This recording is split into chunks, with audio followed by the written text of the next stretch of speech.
इस वक्त बड़ी खबर रियासत जम्मू कश्मीर से आ रही, जहां के श्रीनगर के फतेह कदल इलाके में इनकाउंटर हुआ है। 2 मिलिटेंटों को इस इनकाउंटर में ढेर किया गया है, जबकि एक पुलिस अहलकार शहीद हुए हैं। एक ओवरग्राउंड वर्कर को भी हलाक किया गया है। इलाके में मोबाइल इंटरनेट खदमात मुअत्तल कर दी गई हैं। इस वक्त की बड़ी खबर आपको श्रीनगर से दे रहे हैं, जहां के फतेह कदल में इनकाउंटर हुआ है। फतेह कदल इलाके में 2 मिलिटेंटों को इस इनकाउंटर में ढेर किया गया है। वहीं इजाफी नफरी इलाके में तैनात है और एक पुलिस अहलकार के शहीद होने की भी खबर है। वहीं एक ओवरग्राउंड वर्कर भी हलाक हुआ है। इलाके में पुलिस की फोर्स की इजाफी नफरी तैनात है। मोबाइल इंटरनेट खदमात मुअत्तल कर दी गई हैं। सनम तसद्दुक मजीद अपडेट के साथ हमारे नुमाइंदे श्रीनगर से जुड़ चुके हैं। सनम, क्या कुछ अपडेट मिल पा रही है? 2 मिलिटेंटों को ढेर किया गया, वहीं एक पुलिस अहलकार के शहीद होने की खबर है, क्या कुछ अपडेट? जी सना, यहाँ पे जो श्रीनगर के चक्राली मोहल्ला इलाका है, यहाँ पे फोर्सेस को एक मुसद्दक़ इत्तला मिली थी कि यहाँ पे कुछ मिलिटेंट छुपे हैं और उसके बाद इस एरिया का घेराव किया गया था। और यहाँ पे सुबह 6:30 बजे जो फायरिंग हुई और 1 घंटे की फायरिंग में जो अंदर छुपे 3 मिलिटेंट्स हैं वो मारे गए हैं। और वहीं इस एनकाउंटर में पुलिस का एक जवान भी काम आया है। और यहाँ पे अभी जो एरिया अभी भी सील ऑफ है। हालांकि जिस घर में मिलिटेंट छुपे थे वहाँ पे आग भी लगी थी और आग को बुझाने का काम भी चल रहा है। और वहीं ये बताया जा रहा है कि इनमें से मारे गए मिलिटेंट्स में एक यहाँ फतेह कदल का ही लड़का है। और उसके बाद यहाँ जो हुजूम है वो इकट्ठा हुआ और वो पुलिस पे पत्थरबाजी करने लगा और यहाँ पे ऑपरेशन को डिस्टर्ब करने की कोशिश करता रहा। लेकिन वो पुलिस ने उनपे आंसू गैस के गोले दाग के उनको यहाँ से भगाया। ताहम जो अब भी फोर्सेस की कोशिश ये है कि जल्द अज जल्द इस ऑपरेशन को कॉल ऑफ किया जाए। हालांकि अब भी मॉपिंग ऑपरेशन जारी है, जो लिटर्ड एम्यूनिशन है उसको क्लियर किया जा रहा है। जी सना जी, तो 2 मिलिटेंटों को ढेर किया गया है, वहीं पुलिस अहलकार के शहीद होने की भी खबर है और साथ ही साथ इलाके में तशद्दुद की भी खबरें हैं। मकामी अवाम की जानिब से सड़कों पर उतरने की कोशिश की गई। बेहद शुक्रिया हमारे साथ जुड़ने के लिए, सनम तसद्दुक और अपडेट करने के लिए। उड़ीसा से खबर है, जहाँ के नवापाड़ा में एक जबरदस्त सड़क हादसा पेश आया है, जिसमें 4 खवातीन समेत 10 अफराद हलाक हुए हैं। महलुकीन का ताल्लुक छत्तीसगढ़ से था। महलुकीन वैष्णो देवी मंदिर के दर्शन से लौट रहे थे।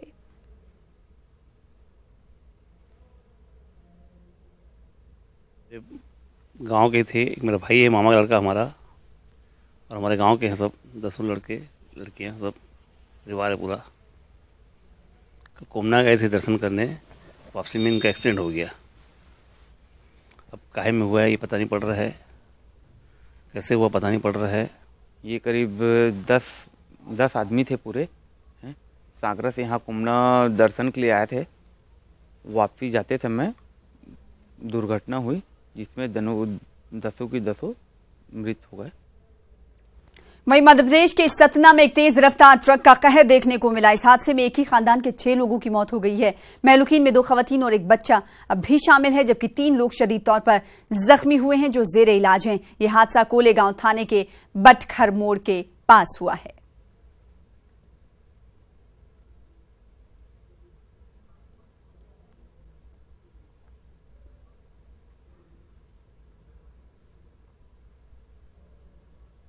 राजस्थान के हनुमानगढ़ जिले में एक सड़क हादसे में 6 अफराद हलाक हो गए हैं। बस ने बाइक सवारों को कुचल दिया, जिसके नतीजे में 4 बच्चों समेत 6 अफराद मौके पर ही हलाक हो गए। महलुकीन की शनाख्त नहीं हो पाई है। पुलिस मामले की जांच कर रही है।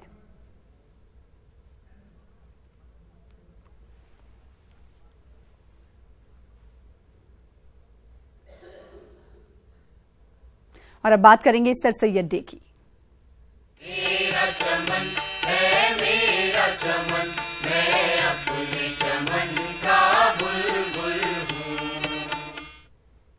मुस्लिम कौम, माहिर तालीम, मुफक्किर और अलीगढ़ मुस्लिम यूनिवर्सिटी के बानी सर सैयद अहमद खान का आज यौम पैदाइश है। सर सैयद के 201वीं यौम पैदाइश के मौके पर सिर्फ एमयू ही नहीं बल्कि पूरी दुनिया में इब्नाए अलीगढ़ में जोशो खरोश है। बानी दरसगाह के यौम पैदाइश के सिलसिले में खुसूसी तकरीब आज सुबह 11 बजे यूनिवर्सिटी के एथलेटिक ग्राउंड में मुनक्किद होगी। इस तकरीब में साबिक chief election commissioner doctor SY Qureshi मेहमान खुसूसी की हैसियत से शिरकत करेंगे। और मेहताब आलम खुद हमारे साथ जुड़ चुके हैं अलीगढ़ से, जो कि तस्वीरें भी दिखाएंगे और हमसे बातचीत भी करेंगे। मेहताब आलम, आज आप चमन में मौजूद हैं, अलीगढ़ में मौजूद हैं, क्या कुछ देख पा रहे हैं? और आज अलीगढ़ वालों के लिए ही नहीं बल्कि पूरी दुनिया में जो अलीग्स हैं, जो रह रहे हैं, उनके लिए आज खास दिन है। अलीगढ़ की अगर बात करें तो किस तरीके से सेलिब्रेशन का वहां पर इनेकाद किया गया है? सना, बता दें कि आज का दिन अलीगढ़ वालों के लिए, सर सैयद तहरीक के मानने वालों के लिए बड़ा ख़ास दिन है। सुबह फजर नमाज के बाद जो है कुरान ख़ानी की गई, उसके बाद सर सैयद के मदार पर गुलहा अक़ीदत को पेश किया गया। थोड़ी देर बाद जहाँ पर हम खड़े हैं, सर सैयद हाउस पर खड़े हैं, यहाँ पर आप देख सकते हैं कि यहाँ पर अभी थोड़ी वाइस चांसलर आएंगे, बुक की नुमाइश होगी और दूसरी किताबों का इजरा किया जाएगा। आज का दिन ख़ास इसलिए भी है कि 201 साल किसी शख्स की तहरीक के हवाले से ज़िंदा रहना बहुत अहम है, क्योंकि आज सिर्फ सर सैयद की तहरीक को नहीं, उनकी शख्स को नहीं, बल्कि सर सैयद की तालीमी तहरीक की मानवियत को भी याद किया जा रहा है। इस पर हमारे साथ बातचीत करने के लिए तहज़ीबुल अखलाक के एडिटर, क्योंकि सर सैयद तहज़ीबुल अखलाक सर सैयद की आर्गन का मजबूत एक आर्गन था सर सैयद तहरीक के लिए। आइए, आज किस तरह से आपने तहज़ीबुल अखलाक ने जारी किया है? देखिए, तहज़ीबुल अखलाक के तमाम मकासद में एक मकसद ये भी है कि जब हम उसका सालनामा निकालते हैं तो ये देखते हैं कि साल भर तक रफ़क़ाए सर सैयद ने, यानी आज भी जो लोग हैं, वो क्या कारनामे अंजाम दिए हैं, कहाँ पर हमें और ज़रूरत है, और इसलिए फिर बैठते हैं। इसीलिए 17 अक्टूबर मनाया जाता है कि हम उसका मुहासबा कर सकें। मतलब नई नस्ल को भी जोड़ना है और अपना मुहासबा भी करना है। फुरकान साहब, आप एक लंबे अरसे से इस पर काम कर रहे हैं, हमें तो नई तहरीक की नई मानवियत हमें क्या नज़र आ रही है? देखिए, सर सैयद ने हमेशा ये कोशिश की थी कि वो खुद तो काम करते ही थे, लेकिन नए लोगों को और साथ जोड़ा करते थे। और ये पहले से हम देखते चले आ रहे हैं कि हाली उनके साथ जुड़े, शिबली उनके साथ जुड़े।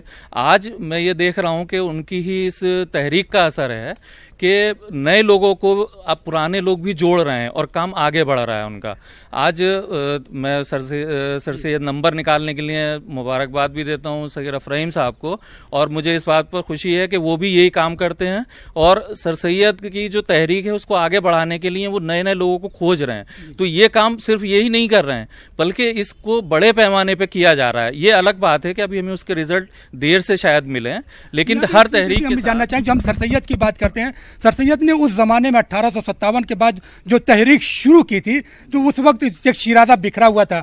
अब अलीगढ़ यूनिवर्सिटी जैसा इदारा जो है मुस्लिमा के पास है, हिंदुस्तान के पास है, अब उस तहरीक को नए तरीके से जो है शुरू करने की बात की जा रही है, उसके बारे में क्या ख्याल है? देखिए, ये बहुत अच्छा सवाल है आपका, और यही हमारे वाइस चांसलर साहब कर रहे हैं कि उनके सामने पूरा मंजरनामा है, और उस मंजरनामे में क्या क्या ज़रूरतें हैं और हम किस तरह से अपडेट होते रहे, हमारी नई नस्ल उस तरह से आगे बढ़ती रहे।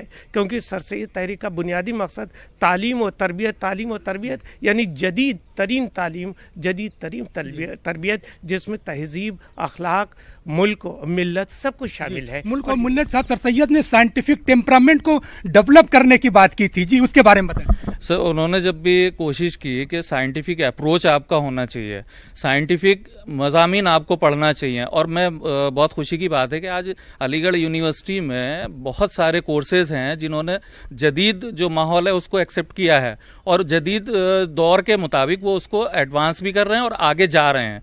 यानी अभी आप देखेंगे तो एक लंबी रेंज है कि हिंदुस्तान से बाहर और हिंदुस्तान में बहुत सारे यहाँ से लोग गए हैं और उन्होंने जाके अपने इदारे भी खोले हैं, यानी जो उनकी जो तालीमी तहरीक थी उसको आगे बढ़ाया। इंजीनियरिंग के शोबे खोले गए हैं, इंजीनियरिंग के साथ साथ हर शोबे में जो तालीम की तहरीक जो शुरू हुई थी उसके नुकूश जो है मिलते हुए नजर आ रहे हैं और फहरिस्त काफी लंबी है।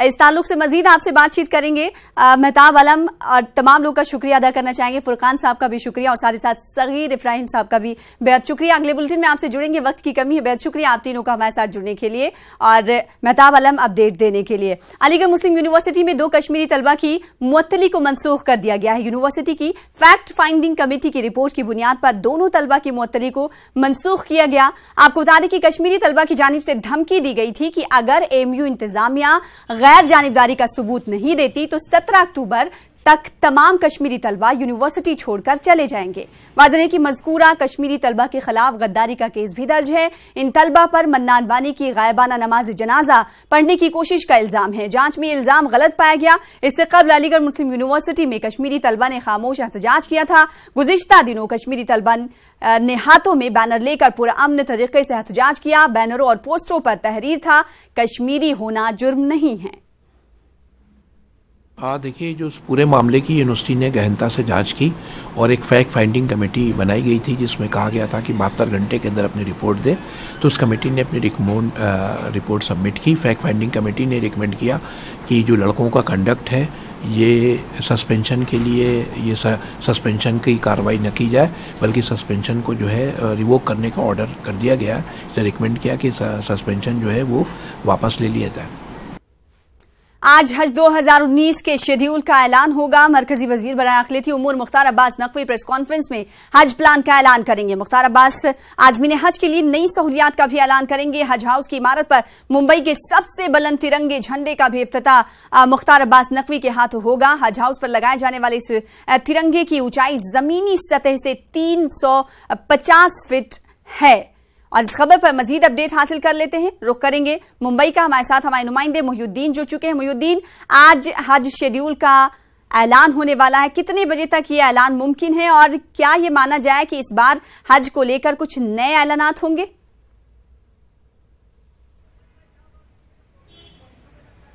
देखिए सुना, मैं आपको बता दूं कि मुख्तार अब्बास नकवी ने रोज़ अव्वल से इस बात को कहा था कि हज को जो है वो बेहतर से बेहतर करने की जो है वो कोशिश की जाएगी। और आज 12:30 बजे के आसपास मुख्तार अब्बास नकवी जो कि मरकज़ी वज़ीर है अक़लियती उमूर के, वो जो है वो बाकायदा हज 2019 का ऐलान करने वाले हैं। और इसमें जो है वो नई सहूलियात जो होंगी हाजियों को, और हाजियों को दरपेश जो मसाइल हैं उन पर भी तबादला ख्याल किया जाएगा। और हाजियों के लिए हुकूमत की जानिब से क्या सहूलियात है, क्या चेंजेस आए हैं, क्या नई चीज़ें इस बार शामिल होने वाली हैं, उन पर भी वो तबादला ख्याल करेंगे। बहरहाल एक चीज़ जो बहुत वाज़ेह है यहाँ पर वो ये है कि मुख्तार अब्बास नकवी साहब ने ये गुज़श्ता साल किया था कि वो शिप के ज़रिए हिंदुस्तानी हाजियों को सरज़मीन मुक़द्दस ले जाने की जो है वो प्लान बना रहे हैं। इस पर जो है वो काफ़ी खातिर ख्वाह अमल हो चुका है। लेकिन अब ये देखना होगा 12:30 बजे कुछ ही वक्त बाकी है कि इस प्लान को लेकर मुख्तार अब्बास नकवी जो है वो क्या चीज़ें वाज़ेह करते हैं, क्या चीज़ें बताते हैं। अगर उन्होंने ये ऐलान किया कि हज 2019 के लिए जो है वो पानी के जहाज़ की सहूलत होगी, तो ये हिंदुस्तानी आज़मीन हज के लिए बड़ी राहत का सबब बन सकता है। क्योंकि मैं आपको बता दूं कि जिस तरह से फ़िलहाल एयर फेयर की जो प्राइस में इजाफा हुआ है और उसकी कीमतों में जो इजाफा हुआ है, इसका बोझ सीधा हिंदुस्तानी आज़मीन को भुगतना पड़ा है। तो इसी के चलते हुए अगर पानी का जहाज़ यहाँ पे लॉन्च होता है तो बहुत ही बेहतर सहूलियात आज़मीन हज के लिए हो सकती है। दूसरी बात यह है कि हर साल हज कमेटी के उसूल में और उनके ज़वाबित में तब्दीली होती रहती है हाजियों की सहूलत को लेकर। तो ये देखना होगा कि आज जो है वो क्या सहूलियात जो है वो हो सकती है।